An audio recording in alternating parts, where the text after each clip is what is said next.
नमस्कार सभी को। विश्लेषण में आपका स्वागत है। हम विजन एज का टेस्ट सीरीज कर रहे थे। हमारा पहला टेस्ट है पॉलिटी का। इस टेस्ट के 75 क्वेश्चन 75 क्वेश्चन हो चुके हैं। ये 6th सेशन है टेस्ट का, ये लास्ट सेशन है। इस वीडियो का पीडीएफ आपको ग्रुप में मिल जाएगा और ग्रुप का लिंक आपको डिस्क्रिप्शन में मिल जाएगा। अगर आप चैनल पर नए हैं तो लाइक शेयर सब्सक्राइब कर लेना। बाकी हम चलिए शुरू करते हैं बिना किसी देरी के। तो पहला प्रश्न आपकी स्क्रीन पर। अगर आपको स्पीड धीरे लगे तो 1.25 पे या 1.5 पे देख सकते हैं। पहला प्रश्न मतलब कि 76 नंबर का क्वेश्चन आपकी स्क्रीन पे है। Consider the following statement with respect to controller and auditor general of India. CAG के बारे में क्वेश्चन पूछा है। कैग का आर्टिकल होता है 148। देखते हैं क्वेश्चन में क्या दिया है। CAG is the head of the Indian audit and account department. ठीक है, ये तो the removal of CAG does not require the approval of the parliament. नहीं, ये गलत है। दोनों हाउस से पास कराते हैं। जैसे जज को, सुप्रीम कोर्ट के जज का रिमूवल का प्रोसेस है, एग्जैक्टली सेम है इनका भी, तो ये गलत है। The President prescribes the duties and power of CAG in relation to the accounts of the Union and of the states. President नहीं, पार्लियामेंट करता है। पार्लियामेंट प्रिस्क्राइब्स, हाँ पार्लियामेंट करना चाहिए, यहाँ पे प्रेसिडेंट नहीं होगा, पार्लियामेंट होगा। तो इसका आंसर केवल वही यही होगा, ए होगा। तो आंसर इसका ओनली वन हो जाएगा। एक्सप्लेनेशन देखते हैं। क्वेश्चन नंबर 76 का ए। ठीक है, आर्टिकल 148 होता है इसका।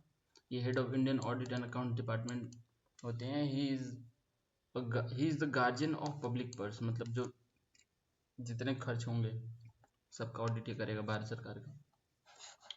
ठीक है। The constitution article 149 authorises the parliament, देखो वहाँ पे प्रेसिडेंट देता क्वेश्चन में, to prescribe the duties and power of the CAG in relation to the account of union and that of the states and any other authority और body. ये PSU वगैरह का भी देखते हैं लोग। मतलब CAG can resign any time from his office by addressing the resignation letter to the president। कभी भी कर सकते हैं resignation। he can also be removed by the president on the same ground and in the same manner that of a supreme court judge। ठीक है, special majority चाहिए होती है, दोनों हाउस से पार्लियामेंट के पास कराना होगा। अगले प्रश्न में चलते हैं हम। Question number 77। Consider the following statements. The constitution of India envisages a dual polity but single citizenship. ठीक है, unlike the United States where there is a provision of dual citizenship. ठीक है, ड्यूअल पॉलिटी तो है क्योंकि federal structure है, state और central अलग अलग सरकारी चलती है, लेकिन सिटीजनशिप एक ही है, सिंगल ही है, तो ये ठीक है।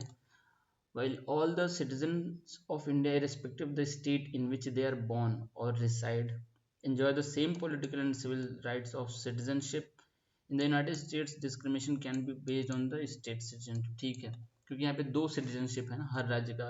जैसे यूनाइटेड स्टेट्स में 50 राज्य हैं, तो सबके अलग अलग सिटीजनशिप है और एक यूनाइटेड स्टेट्स का कॉमन, तो वहाँ पे दो सिटीजनशिप है। तो वहाँ पे दूसरे राज्य का दूसरे राज्य में डिस्क्रिमिनेशन हो सकता है किसी कारणवश।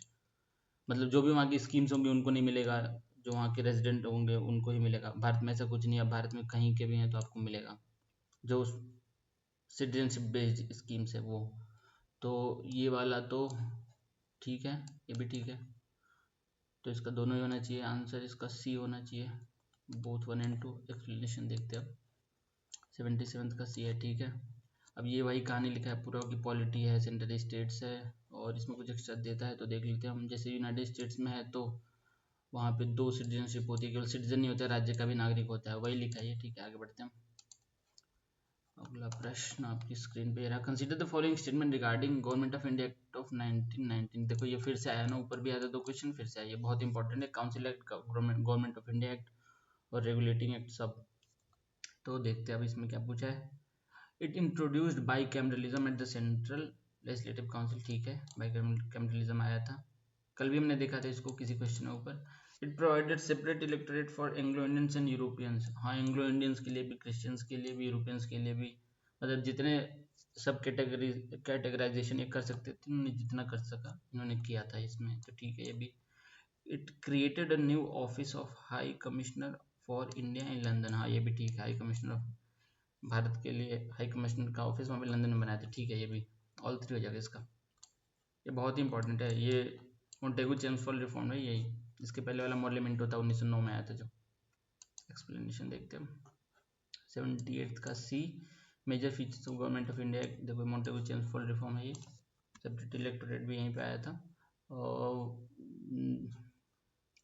सबके लिए, मतलब देखो कम्युनल रिप्रेजेंटेशन यहाँ पे दिया है ना। पढ़ लेते हैं ऊपर से।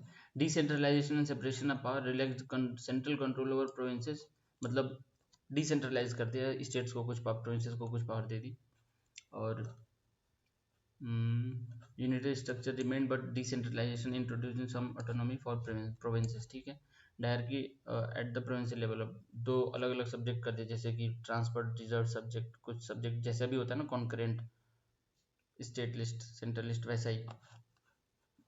अब रिजर्व सब्जेक्ट्स थे जो कि गवर्नर और एग्जीक्यूटिव काउंसिल के पास होंगे, वही उस पर निर्णय लेंगे। बाइकैमरलिज्म एंड डायरेक्ट इलेक्शन, अब यहाँ पे दो हाउस बना दिए काउंसिल ऑफ स्टेट, जैसे राज्यसभा और लोकसभा अभी है फिलहाल में, तो वैसे अपर हाउस लोअर हाउस उस टाइम पे बना दिया, कम्युनल रिप्रेजेंटेशन कर दिया। और दोनों में ये डायरेक्ट इलेक्शन ही होंगे, majority of members. Communal representation 6 Indian, Christians, Anglo Indians, European, सबके लिए अलग से। और ये इसके पहले वो ले ही आए थे सेपरेट इलेक्टोरेट, 1909 वाले में ले आए थे शायद, मुस्लिम्स के लिए।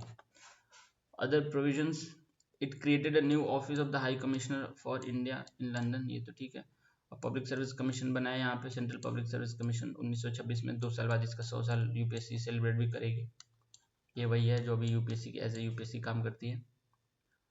तो ठीक है, it separated for the first time provincial budget from the central budget and authorised the provincial legislature to enact their budgets. अब प्रोविंशियल लेजिस्लेचर अपने बजट खुद बना सकते हैं, ठीक। आगे बढ़ते हैं।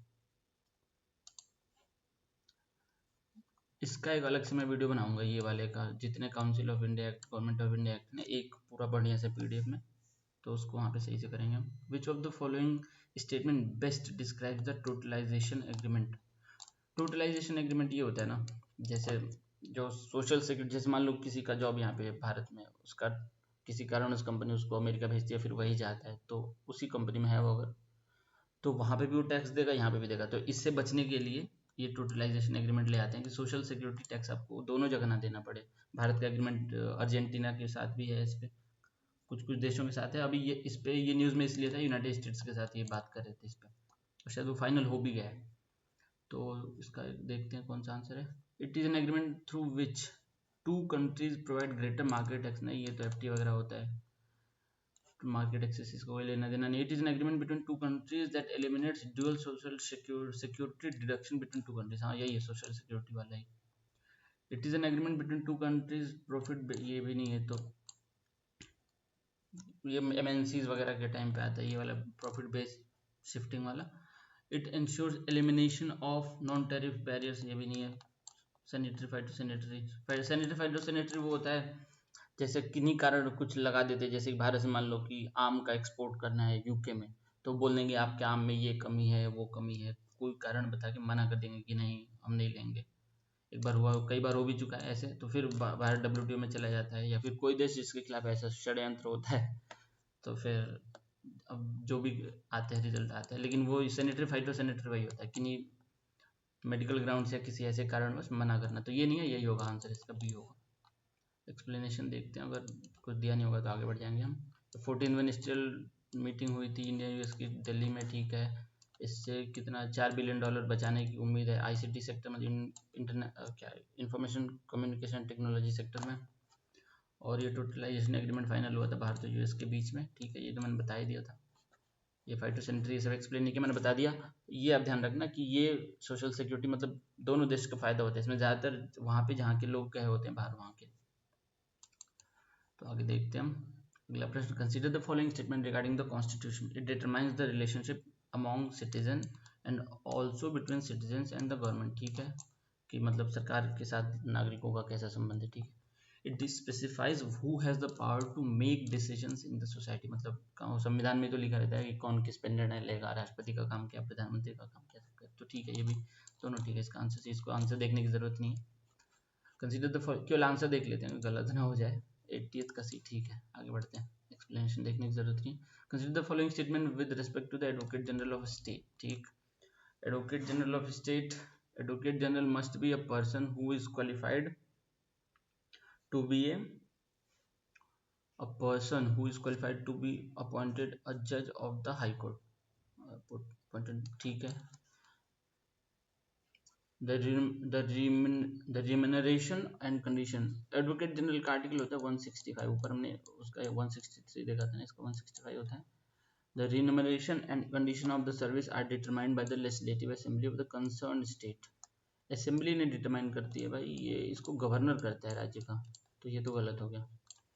ही she holds office at the pleasure of the governor, हाँ ये ठीक है, गवर्नर जब तक चाहे तब तक रहते हैं, तो इसका पहला ठीक है, तीसरा ठीक है, only only only only 2 B answer होना चाहिए इसका।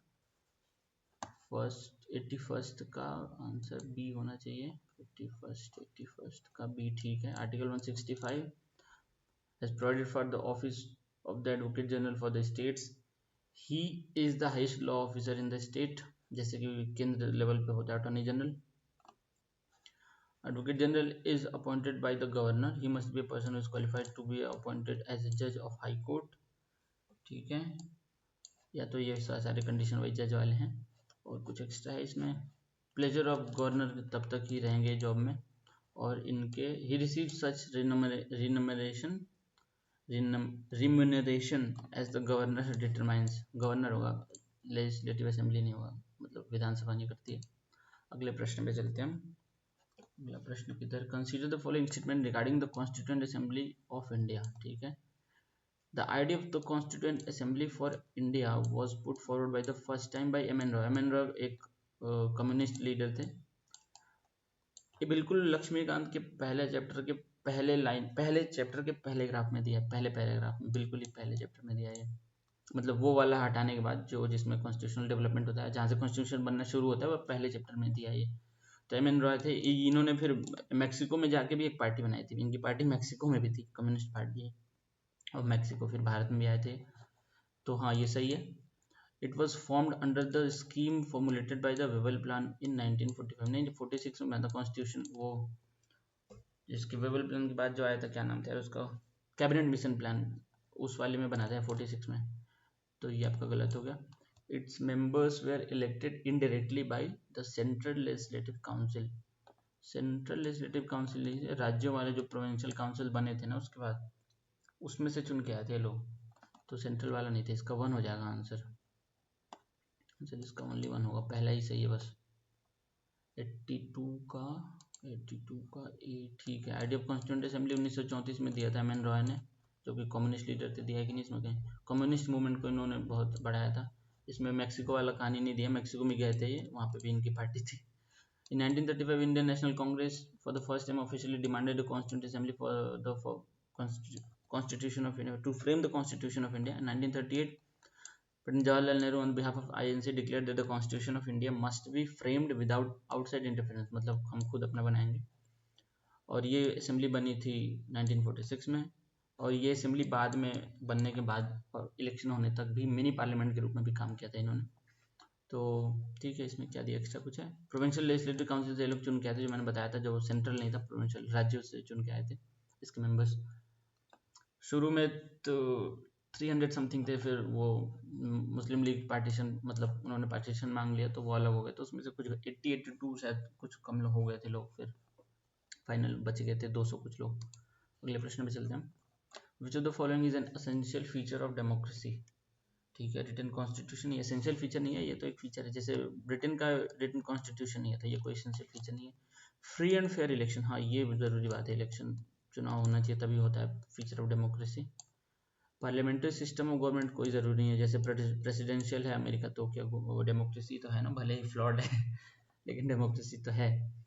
रिपब्लिक फॉर्म ऑफ गवर्नमेंट ये भी कोई ज़रूरी नहीं है, जैसे मोनार्की है यूके में, तो वहाँ पे भी तो है डेमोक्रेसी। तो यही होगा सिर्फ free and fair election, B answer हो जाएगा। इसको देखने की कोई ज़रूरत नहीं, आंसर केवल देखेंगे, एक्सप्लेनेशन नहीं देखेंगे इसके। 83 का भी ठीक है। अगला प्रश्न, committees of constituent assembly chairman. देखो ये वाली आपको एक लिस्ट मिल जाएगी, उसमें लक्ष्मीकांत में पूरा प्रॉपर लिस्ट है, कौन से चैप्टर में है, 2nd या 3rd चैप्टर में है, तो उसके बारे में पूछा है। स्टेट कमिटीज जवाहरलाल नेहरू ठीक है, और जो स्टेट्स के साथ नेगोशिएशन वाला कमेटी था उसके भी अध्यक्ष यही थे। Rules of procedure committee, rules of procedure committee, rules of procedure committee जो भारत के पहले राष्ट्रपति डॉक्टर राजेंद्र प्रसाद थे यही थे। स्टीयरिंग कमेटी के भी यही थे, और rules of procedure committee Sardar Vallabh भाई पटेल तो प्रोविंशियल जो प्रोविंसेस वाला काम था उसके अध्यक्ष थे, जैसे कि डॉक्टर अम्बेडकर उसके थे, जो यार जो कमेटी बनी थी ना कॉन्स्टिट्यूशन बनाने के लिए उसके अध्यक्ष थे। तो ये वाला कमिटीज बहुत इंपॉर्टेंट है, आते रहते क्वेश्चन। तो इसका कौन सा सही है? पहला सही है, और स्टीयरिंग कमेटी ये सही है। ये तो इधर होना चाहिए, वैसे गलत है। तो 2 आंसर, मतलब 1 और 3, 1 और 3 ये आंसर हो जाएगा इसका सी। एक्सप्लेनेशन देखते हैं इसका, ये पढ़ लेना, कहानी अगर उधर पढ़ना हो तो बुक में भी दिया है, हर बुक में दिया रहता है। 84 का सी, ठीक है। देखो ये बहुत इंपॉर्टेंट है, इसको बुक में भी दिया है, इसको पढ़ना जरूरी है बहुत ज़्यादा। देख लेते इसको थोड़ा डिटेल में। यूनियन पावर कमेटी जो था उसके जवाहरलाल नेहरू थे। कॉन्स्टिट्यूशन कमेटी जो थी उसके भी जवाहरलाल नेहरू थे। जो प्रोविंशियल कॉन्स्टिट्यूशन कमेटी थी, मतलब राज्यों से बातचीत करके जो संविधान वाली कॉन्स्टिट्यूशन कमेटी थी, उसके सरदार पटेल थे। ड्राफ्टिंग कमेटी के डॉक्टर बी आर अम्बेडकर थे, जो संविधान बनाने वाले ड्राफ्टिंग कमेटी। और ये देखो इसके बाद फिर सब कमिटीज़ भी थी। Advisory committee on fundamental rights, minority and tribal excluded areas. तो इसमें Acharya J B Kripalani, S C Mukherjee minorities के, नॉर्थ ईस्ट फ्रंटियर, और गोपीनाथ बोरदोलोई थे। ये शायद बाद में चल के वहाँ के, नहीं ये नहीं, कोई कोई खान करके थे, वो आसाम के प्रधानमंत्री बने थे बाद में, फिर आसाम तो फिर आ गया था उसमें। तो excluded and partially excluded area, A V Thakkar. Rules of procedure committee, doctor Rajendra Prasad. देखो यही पूछा था उसमें। स्टीयरिंग कमेटी का भी यही था, ये भी क्वेश्चन में पूछा था ना, इसको तो मैंने ऐसे याद किया था, गाड़ी के जैसे स्टीयरिंग होता है ना ऐसे। तो ये पहले राष्ट्रपति थे इसलिए मुझे याद हो गया था ये। स्टेट कमिटीज, जवाहरलाल नेहरू, ठीक है। इसमें और भी बहुत सारे नाम है, आप बुक में देख लेना आगे।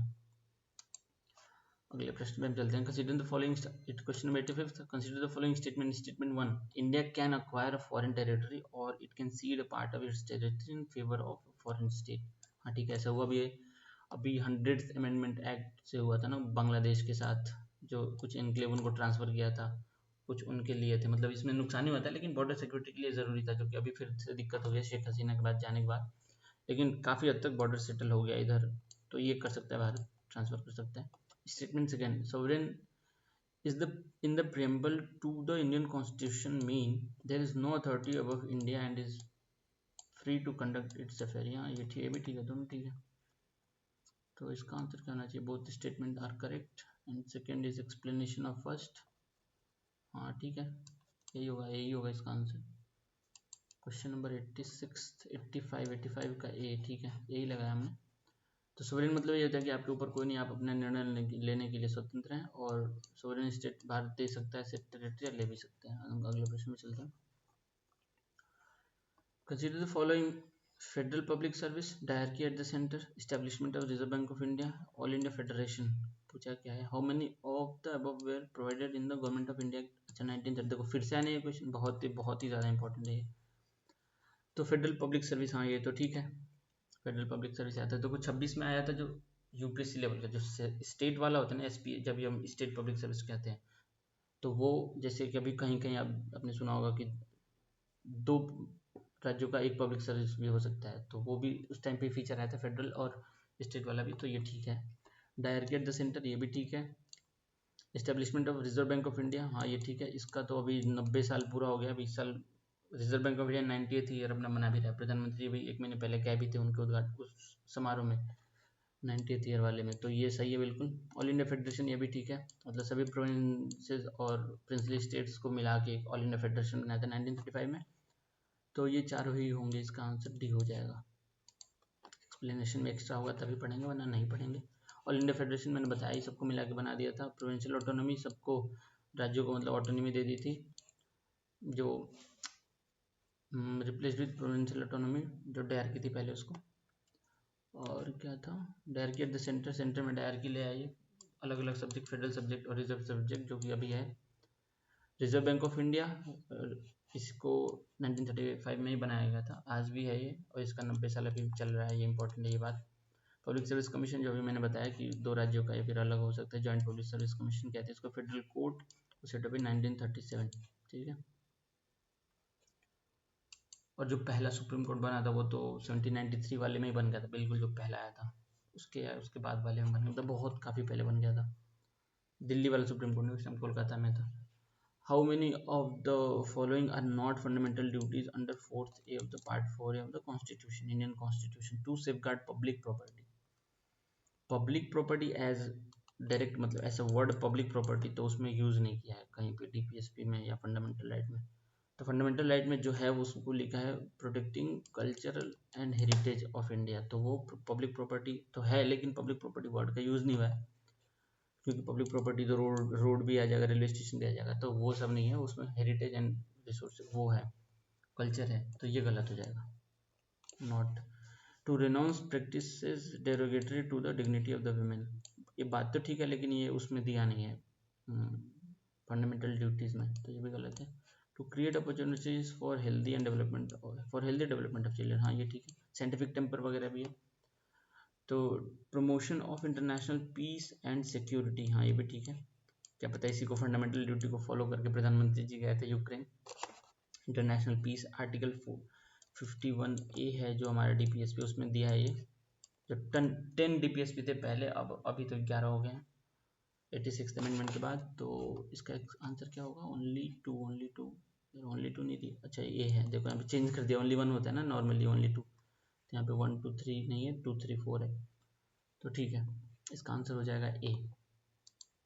और डीपीएसपी में क्वेश्चन कर चुके हैं तो इसको बहुत ज़्यादा डिटेल में करेंगे। आर्टिकल 51A है, और promote harmony and common brotherhood होता है, वो देखते हैं। पब्लिक प्रॉपर्टी वाला थोड़ा था चक्कर ना, है नहीं क्या इसमें कहीं पे? देखो ये रहा, to value and preserve the rich heritage of the country's composite culture, इसमें कहीं पब्लिक प्रॉपर्टी नहीं लिखा है ना। Forest, lakes, river, wild life, ये सब है, इनके लिए कंपैशन होना चाहिए। साइंटिफिक टेम्पर भी होता है एक, ये रहा, तो ठीक है आगे बढ़ते हैं। Consider the following statement with reference to the Green Fuel Alliance India. Green Fuel Alliance, it is a joint partnership between India and UAE, UAE नहीं है, ये नॉर्डिक कंट्रीज के साथ हुआ था। तो launch on the sidelines of COP28 तो हुआ था दुबई में, ये तो सही है, लेकिन यूएई के साथ ही नहीं, ये ग्रीन फ्यूल अलायंस आपका नॉर्डिक कंट्रीज के साथ हुआ था, ये गलत है।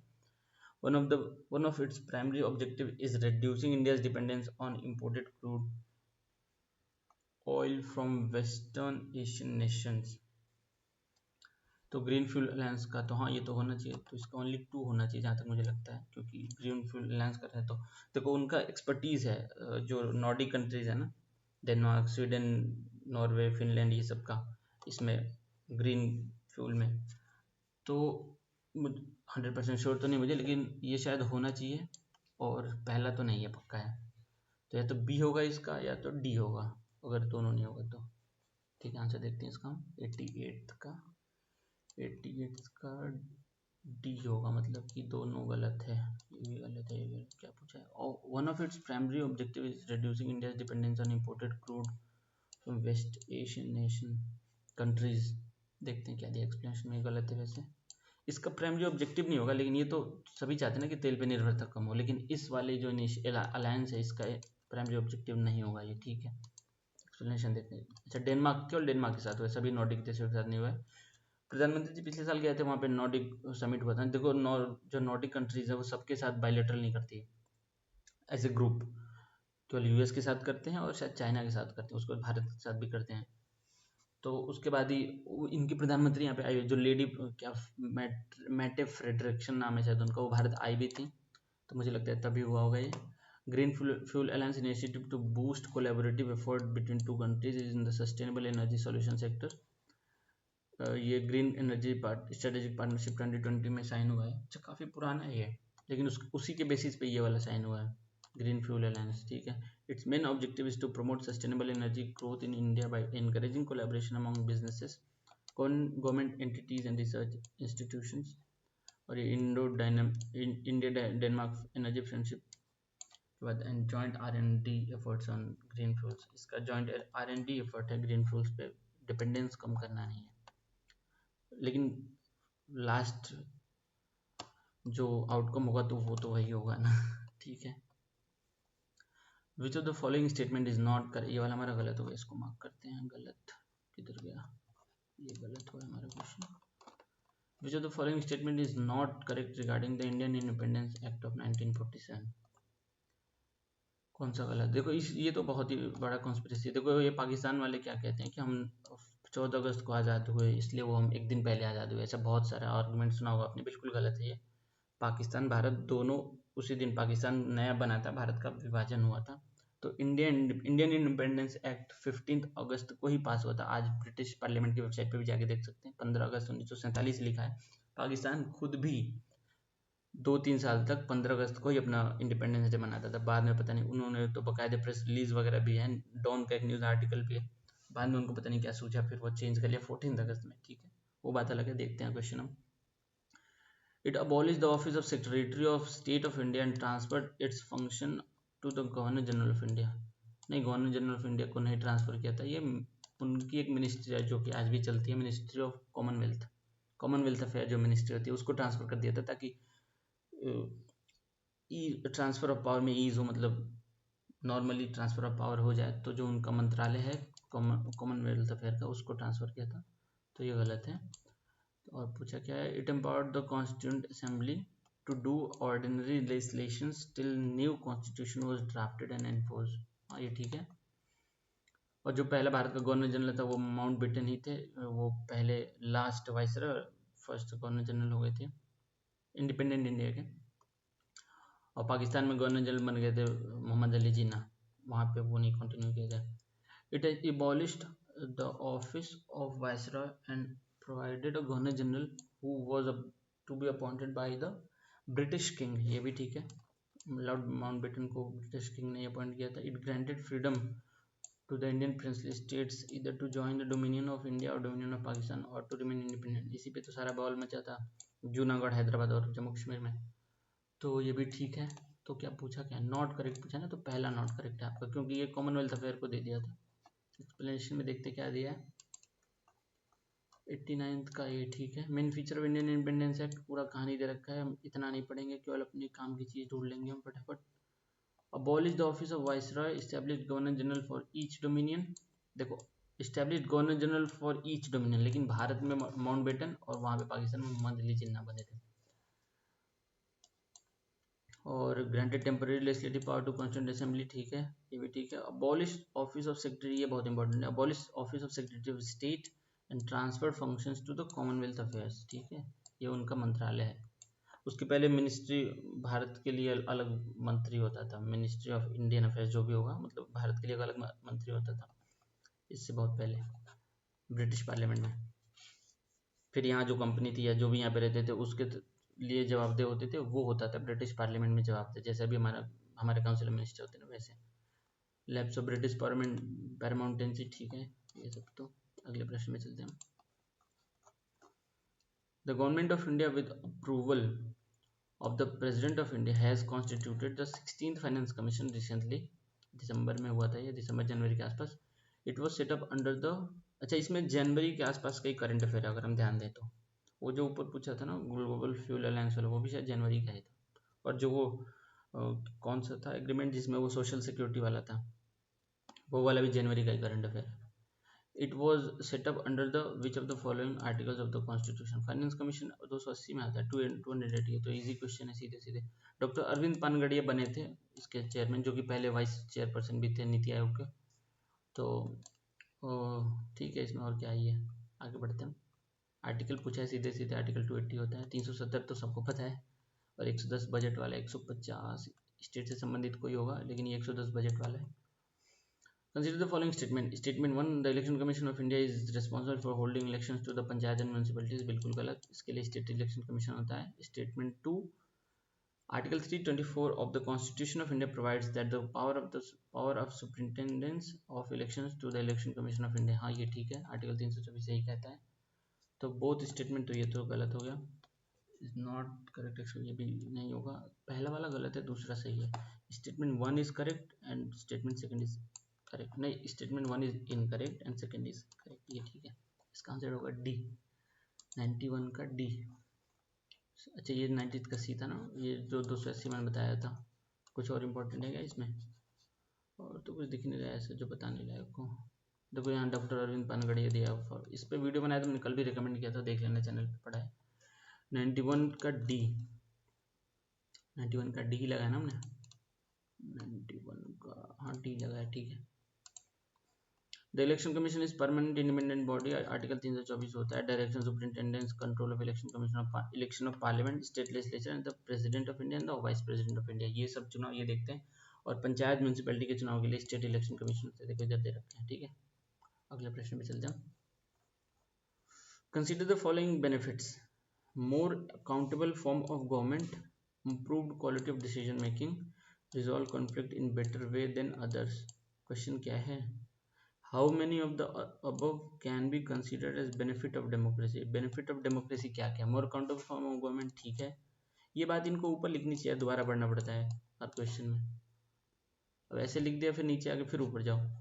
Improve quality of decision making, हाँ ठीक है, इतना विचार विमर्श होगा, चर्चा होगा, अलग अलग बात विचार लोग रखेंगे तो क्वालिटी डिसीजन मेकिंग और टाइम लगेगा, लेकिन क्वालिटी डिसीजन होगा, ठीक है। Resolve conflicts in a better way than others, हाँ ठीक है, लड़ाई वड़ाई नहीं करनी होगी, नहीं तो फिर हमला हमला नहीं होगा, तो बातचीत करके यार समस्या का समाधान हो जाएगा, तो ये भी ठीक है। तो इसका तीनों हो जाएगा फिर, ऑल थ्री। इसका एक्सप्लेनेशन देखते नहीं है, बस देखने की कोई जरूरत नहीं है, आंसर देखेंगे केवल। 92 का सी, ठीक है। देखो डेमोक्रेसी पे 2 क्वेश्चन पूछ चुका, ऊपर भी एक पूछा था। ऐसे फिलोसफिकल थियोरेटिकल क्वेश्चन आजकल यूपीएससी पूछती भी है प्रीलिम्स में, 2-3 बार पूछ चुके लोग रिसेंट ईयर्स में। In the context of Indian polity, union public service commission देखो आ ही गया, आर्टिकल 315 से 323, 315 323। तो पूछा गया question, is consulted on which of the following matters. अच्छा ठीक है, while making reservations in favour of backward class of citizens. Reservation के लिए इनसे क्यों पूछेंगे, नहीं ये नहीं है। अभी तो रिजर्वेशन को लेकर काफ़ी न्यूज़ में भी था यूपीएससी, मतलब गलत कारणों से। Selection for the chairmanship of tribunals, ये भी गलत है, इसका कोई लेना देना नहीं यूपीएससी का ट्रिब्यूनल से। All matters relating to the method of recruitment to civil services, हाँ ये ठीक है। तो इसका 93 का थर्ड होना चाहिए, ओनली थर्ड, ओनली आंसर पहला ऑप्शन ए होगा इसका। 93 का ए ठीक है, इसको देखना है क्या? ठीक है देख लेते हैं थोड़ा बहुत। आर्टिकल 315 से 323 पार्ट 14। और देखो इनका काम है all matter related to the method of recruitment का काम होता है इनका, उसके बाद नहीं होता। अभी तो केस हुआ था ना, वो क्या था, पूजा खेड़कर वाला, उसमें यूपीएससी ने जब इन जो ट्रेनिंग ऑफिसर थी उसको हटाया तो वो कोर्ट चली गई यही कहने कि अब यूपीएससी के पास कोई अधिकार नहीं हमको हटाने का। और वो एक तरीके से टेक्निकली देखा जाए तो सही भी थी, क्योंकि यूपीएससी का काम रिक्रूटमेंट करना है। तो फिर उसको भारत सरकार ने रिमूव किया, डीओपीटी ने, अब अभी कुछ दिन पहले, 5-10 दिन पहले। तो यूपीएससी ने हटाया था उसको, मतलब उसका रद्द किया था अपॉइंटमेंट, वो एज ए ट्रेनिंग ऑफिसर, लेकिन वो कोर्ट गई थी, उसके बाद भारत सरकार ने रद्द किया था। तो ये सही है, केवल रिक्रूटमेंट में ये डील करते हैं। और बाकी the following matter are kept outside the functional jurisdiction of UPSC. Reservation से इनका कोई वो लेना देना नहीं है। और यूपीएससी ने भी जो अपना प्रेस रिलीज किया था उसमें जो जस्टिफिकेशन यही दिया था कि जो रिजर्वेशन होता है वो बाकी अथॉरिटीज़ चेक करके भेजती हैं, और यूपीएससी इतने डिटेल में शुरुआत में नहीं जाती है, बाकी अपने लेवल पे जितना क्रॉस चेक करना होता है करता है, लेकिन जो सर्टिफिकेट देते हैं वो लोकल लेवल पे जो भी ऑफिसर होते हैं वो देते हैं। तो ये यूपीएससी की जिम्मेदारी नहीं है वेरिफिकेशन कराना रिजर्वेशन का, ये यूपीएससी ने जो अपना प्रेस रिलीज दिया था उसमें यही कहा था। लेकिन उसके बाद जो केस आया था उसमें, उसके बाद उन्होंने पूरा 2003 या फिर पता नहीं किस ईयर से पूरा डेटा निकाला था, उन्होंने कहा था कि केवल एक यही फॉल्ट निकला है जो जिसको हटा दिया हमने। तो वो तो न्यूज़ हो गया। अभी हम देखते हैं इसमें और भी कुछ इंपॉर्टेंट है। While regard to the selection of chairmanship of the membership, तो ठीक है, ये सबसे ऊपर का लेना देना नहीं है। अगले प्रश्न में चलते हैं। अगला प्रश्न, recently the reconstructing of coal control organization has been approved by Ministry of Finance. In this context, ये भी करंट का ही है। Consider the following function of the coal controller organization। अच्छा ये तो मुझे आता नहीं है, फिर भी गेस करेंगे, देखते हैं। To act as appellate authority in the case of dispute between consumers and owner arising out of declaration of grade and size of coal। ठीक है, करना चाहिए, मतलब बीच बचाव करेंगे, ठीक है, चलो इसको सही मान के चलते हैं। To regulate disposal of stock of coal and expected output of coal in the quality, पता नहीं। To grant opening reopening permission of coal mine seam of section of भाई ये बहुत लंबा चौड़ा है, इसका आंसर ही देखते हैं। Submission of monthly coal data to different ministries and central, मतलब ये काम करती है कि नहीं मुझे नहीं पता, इसका आंसर देखता हूँ मैं, मुझे श्योर नहीं है तो क्यों बोलूँ मैं इस पर। इसका आंसर क्या दे रखा है, इसका 94 का डी है इसका आंसर। ये क्या हुआ, एक सेकेंड।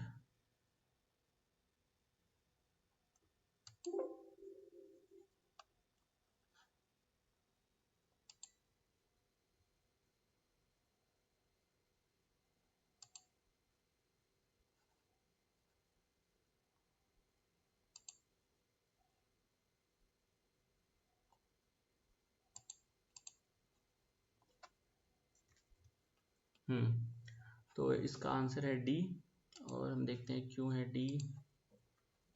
रिकंस्ट्रक्ट रीस्ट्रक्चरिंग लिखा है, इसको बीच में आइफन लगा देते तो क्या ही हो जाता। Restructuring of coal controller organisation has been approved by ministry of finance. देखो ये सबसे बड़ी बात है कि मिनिस्ट्री ऑफ फाइनेंस के अंदर आता है और वो मिनिस्ट्री ऑफ कोल के अंतर्गत नहीं आते, नहीं तो इन्होंने रिस्ट्रक्चरिंग का दिया है, ऑर्डर अप्रूव किया है। अब इनका काम क्या है, controller organisation is a subordinate office of ministry of coal. Ministry of coal का सबऑर्डिनेट ऑफिस है, लेकिन अप्रूवल में नहीं मिनिस्ट्री ऑफ फाइनेंस है, ये ट्रिकी है थोड़ा। इनके ऑफिस है यहाँ पे हैं, काठगोदाम, संबलपुर, मतलब कोल प्रोड्यूसिंग स्टेट्स में। अब इनका काम क्या है, to act to as appellate authority, ये क्वेश्चन में जो दे रखा था।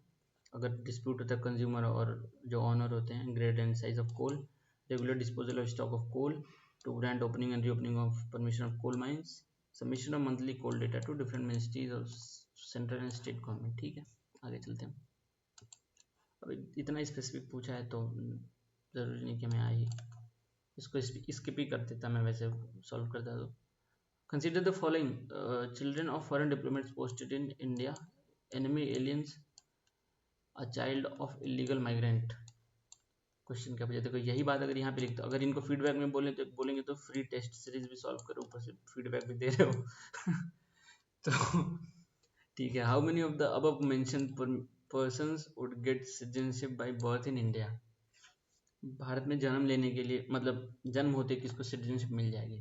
फॉरेन डिप्लोमेट्स को तो नहीं मिलेगी, एनिमी एलियंस को तो बिल्कुल नहीं मिलेगी, और चिल्ड्रन ऑफ इलीगल माइग्रेंट को भी नहीं मिलेगी, तो नन होगा, इसका आंसर डी होगा। क्योंकि जो 2004 के बाद से भारत जो सिटीजनशिप एक्ट के है मतलब नियम, उसमें या तो माता या तो पिता या फिर दोनों का भारत से होना आवश्यक है, या तो फिर आपको रजिस्टर करना पड़ेगा। तो ये बाय बर्थ नहीं मिलेगा, इनको रजिस्टर करके मिलेगा तो मिलेगा, बाय बर्थ नहीं मिलेगा। तो आंसर इसका हो जाएगा डी। और ये हमने कल डिटेल में किया था बहुत, कल वाली वीडियो में। तो 3 दिसंबर 2004 है ये, और मिलेगा नहीं किसी को, ठीक है। इसको कल वाली वीडियो देख लेना, उसमें हमने इसको डिस्कस किया। Recently, Indian Meteorological Department celebrated its 150th year of its establishment. In this context, consider the following statement regarding IMD. It is the nodal agency of the Government of India for monitoring earthquake and activity in the country. नहीं, earthquake तो seismic department एक है, वो करता है, national centre of seismology कहते हैं उसको। तो ये आपका गलत है, इट्स हेडक्वार्टर इन दिल्ली। हाँ ये ठीक है, IMD का वहाँ पे है। क्या वायु, कोई कौन सा भवन नाम है इसका, इसका कोई भवन करके नाम है, जैसे है ना एयरफोर्स वाले का वायु भवन, अंतरिक्ष भवन, ऐसे। तो इसका भी है कोई नाम नहीं आ रहा मुझे। मिनिस्ट्री ऑफ अर्थ साइंसेस के अंतर्गत आता है, हाँ ठीक है। डॉक्टर जितेंद्र सिंह इसके मिनिस्टर हैं। तो 96 का आंसर हो जाएगा आपका ओनली 2। एक्सप्लेनेशन देखते हो। IMD आपका मिनिस्ट्री ऑफ अर्थ साइंसेस के अंदर आता है, गवर्नमेंट ऑफ इंडिया। ये 1875 में बना था, और under control of central authority है। FHF ब्लैनफोर्ड बने थे इसके meteorological reporter, was appointed meteorological reporter for government of India, ठीक है। इसका हेडक्वार्टर 89 कोलकाता में बना था। और भूकंप की जानकारी नेशनल सेंटर फॉर सिस्मोलॉजी देता है। इसका ऐप भी आता है एक, क्या नाम है, भूकंप करके कुछ ऐप भी है इनका, एक सरकारी ऐप है। तो ये 24 घंटे मॉनिटर करते रहते हैं। 155 स्टेशन इनके पूरे भारत भर में। और भी कुछ है, the director of general of meteorology is the head of the Indian meteorological department, IMD, ठीक है। भवन का नाम नहीं दिया इसमें, यही होगा, पर्यावरण नहीं होगा। मेट्रोलॉजी को क्या कहते हैं, मौसम विभाग, पता नहीं होगा जो भी। With reference to financial emergency, consider the following statements. once approved by the parliament the financial emergency continues indefinitely till it is revoked. ठीक है ये. The satisfaction of the president in declaring a financial emergency is not questionable in any court. ये पहले था, अब नहीं है ये. जब इमरजेंसी लग गई थी उसके बाद से ये सब काम हटा दिया 1978 में 44th अमेंडमेंट एक्ट से. तो ये पहले था कि जुडिशियल रिव्यू नहीं हो सकता, लेकिन अब हो सकता है, तो ये गलत है. Resolution to revoke financial emergency requires approval of the Lok Sabha by simple majority. हाँ ठीक है, ये सिंपल मेजोरिटी चाहिए. No financial emergency has been declared so far in India. हाँ ये भी ठीक है. तो इसका आंसर हो जाए आपका 134 है क्या? हाँ ठीक है, सी होगा इसका आंसर. ओहो, आंसर इसका ए दे रखा है 97th का ए. 3 नहीं होगा मतलब. फाइनेंस क्या पूछा? Resolution to revoke financial emergency requires approval of the Lok Sabha by a simple majority. Financial emergency के लिए सिंपल मेजोरिटी नहीं चाहिए होती है. अच्छा पार्लियामेंट वो उसके लिए चाहिए होती है जो जो इमरजेंसी होता है. फाइनेंशियल इमरजेंसी की बात कर रहे हैं, जो इमरजेंसी होता है उसको रिवोक करने के लिए हमें सिंपल मेजोरिटी चाहिए होता है. ये फाइनेंशियल इमरजेंसी के लिए राष्ट्रपति कह दें तो काफ़ी है, मतलब इसमें पार्लियामेंट की आवश्यकता शायद नहीं होती है. एक्सप्लेनेशन पढ़ते हैं हम, यही होगा रीज़न इसका. तो ये आंसर हमारा गलत हो जाता है. इसका आंसर ए है. ये भी हमारा क्वेश्चन गलत हुआ वैसे. देखते हैं एक्सप्लेनेशन. यही होगा जहाँ तक. आर्टिकल 360 है, ठीक है, ये तो सही है. 44th अमेंडमेंट एक्ट से प्रेसिडेंट को वो पावर हटा दिया था जिसको जुडिशियल रिव्यू नहीं कर सकते, मतलब आप कर सकते हैं. गलत क्या हुआ था हमारा? Once approved by both the houses of the parliament, the financial emergency continues indefinitely till it's revoked. A resolution approving the proclamation of financial emergency can be passed by either of the houses of the parliament by simple majority. ठीक है, इसको पास करने चालू करने के लिए, उसको हटाने के लिए, that is a proclamation of financial emergency may be revoked by the president. देखो प्रेसिडेंट कर सकते हैं, पार्लियामेंट से इसका मतलब नहीं जाएगा, पार्लियामेंट में अप्रूवल के लिए नहीं ले जाना पड़ेगा. Such a proclamation does not require parliamentary approval. वो वाला जो होता है ना, जो नेशनल इमरजेंसी होता है उसमें चाहिए होता है. अब ये फाइनेंशियल इमरजेंसी मैंने नेशनल इमरजेंसी से मेल करा दिया तो इसलिए गलती हो गई. No financial emergency has been declared so far. ये तो सही बात है. ठीक है, ये क्वेश्चन गलत हो गया. लास्ट में आ गया बिल्कुल 97. और 3 क्वेश्चन बच रहे हैं. चलो फाइनली खत्म हो रहा है हमारा ये. Consider the following influence of the government of India act of 1935. Single constitution for both centre and states, catering to the needs of huge population of the country. अब से हम नीचे से पढ़ेंगे इसको. How many of the above are the reason for the elephantine size of the constitution. मतलब इतना बड़ा कॉन्स्टिट्यूशन, दुनिया भर में सबसे बड़ा कॉन्स्टिट्यूशन होने का कारण क्या है? Influence of government of India act of 1935. हाँ ये ठीक है, क्योंकि उसमें काफ़ी सारी चीज़ें सीधे कॉपी पेस्ट कर लिया. Single constitution for both centre and states, ये भी ठीक है. Catering to the needs of a huge population of the country. तो पॉपुलेशन से इसका कोई लेना देना नहीं है, डाइवर्सिटी से लेना देना है. तो लेकिन population is directly not equal to diversity. Diversity अलग चीज़ होती है, मतलब भिन्नता है. क्योंकि पॉपुलेशन तो उस टाइम पे 30-40 करोड़ थी, तब भी कॉन्स्टिट्यूशन तो मेरा सेम ही था, आज भी वही है. वही 105-6 अमेंडमेंट हुए हैं, तो इसका पॉपुलेशन से कोई लेना देना नहीं है. तो तीसरा तो नहीं होगा हमारा, ओनली 2 होना चाहिए इसका आंसर. ओनली 2. देखते हैं आंसर. 98 का बी ठीक है. लेंदियंत कॉन्स्टिट्यूशन है दुनिया भर में. और इसके रीज़न क्या है? जो geographical factors, vastness of the country. देखो डाइवर्सिटी दी है इसमें, पॉपुलेशन से इसका कोई संबंध नहीं है. हिस्टोरिकल फैक्टर्स, जैसे वहाँ से 1935 वाले से ले लिया था. Single constitution for both states and. देखो भाई अभी ये पुराने ज़माने में ही चल रहे हैं, ये मास्टर भिड़े के ज़माने के टाइम के लोग. ये जम्मू कश्मीर के लिए अभी भी यहाँ पे लिख रखा है एक्सेप्ट, ये हट गया अभी, ये गलत है. Single constitution both centre and states everywhere in the country. ठीक है. अब जम्मू एंड कश्मीर वाला ये काम होता था 1900 के पहले, इन्होंने कहीं से कॉपी पेस्ट कर दिया सीधे. The dominance of legal luminaries in the Constituent Assembly led to the comprehensive coverage of legal provision in the Constitution. और बहुत सारे वकील लोग थे, इसलिए थोड़ा वैसे टेक्निकल भाषा भी लिख दिया इसमें, इसलिए और बड़ा लंबा चौड़ा हो गया. जैसे वो आता है ना, डिस्क्लेमर आता है कि mutual fund is subjected to market risk, please read the related document carefully. छोटी बात को बड़ा बना के कहना. The population of India has nothing to do with bulkiness of the constitution. Diversity से लेना देना. आगे बढ़ते हैं. 2 क्वेश्चन और बच रहे हमारा. How many of the following elements form the basic structure of the constitution as laid down by the various courts judgment. Secular character of the constitution ठीक है. separation of the power between legislature and the executive ठीक है. ये भी effective access to justice ठीक है. right and jurisdiction of the sorry, writ jurisdiction of the supreme court, हाँ ये भी ठीक है, सुप्रीम कोर्ट का रिट जुरिसडिक्शन बेसिक स्ट्रक्चर है। सोशलिस्ट स्टेट नहीं है अब तक किसी जजमेंट में। प्रिम्बल का पार्ट है सोशलिस्ट स्टेट, जिसको बाद में जोड़ा गया था। सोशलिस्ट, सेक्युलर और इंटीग्रिटी जो 3 शब्द है, इसको बाद में 78 में जोड़ा गया था। 78, हाँ। तो उस टाइम पे 44 या 42nd, जिसमें भी मतलब ये बाद में जोड़ा गया था। ऊपर हमने इसको किया भी था, याद नहीं आ रहा मुझे। तो इसका 1 2 3 4 आंसर होना चाहिए। 1 2 3 4 4 4, ओनली 4 इसका आंसर हो जाएगा।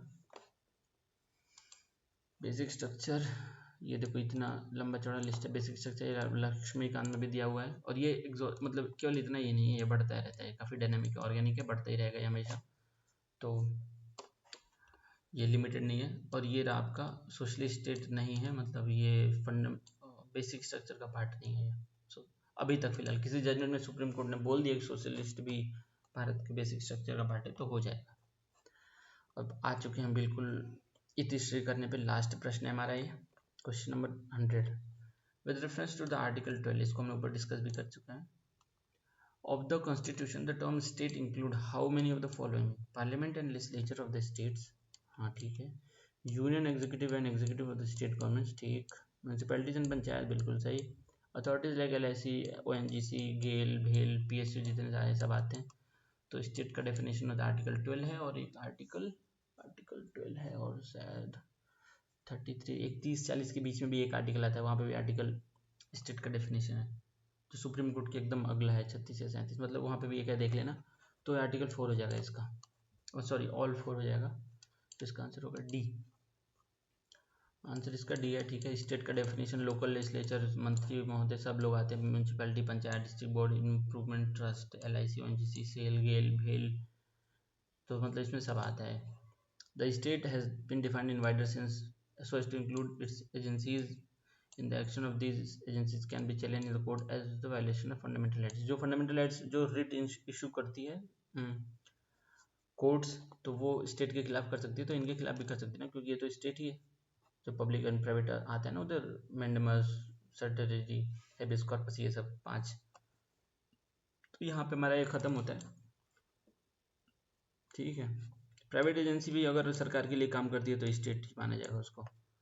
जैसे कि एग्जांपल ले लें क्या हम किसी का, जैसे इनकम टैक्स फाइल करा रहे TCS वाले, नहीं इन्फोसिस वाले कराते हैं, तो वो भी एज ए स्टेट मान सकते हैं सुप्रीम कोर्ट के हिसाब से, जबकि वो प्राइवेट कंपनी है। तो यहाँ पे हमारा ये सेशन खत्म होता है। पहला टेस्ट खत्म हो गया, अगला टेस्ट जो भी होगा सेकंड वाला उसको जल्दी शुरू करेंगे हम। यहाँ पे देखने के लिए थैंक यू वेरी मच। अगर सही लगा तो लाइक शेयर सब्सक्राइब कर लेना। Thank you very much.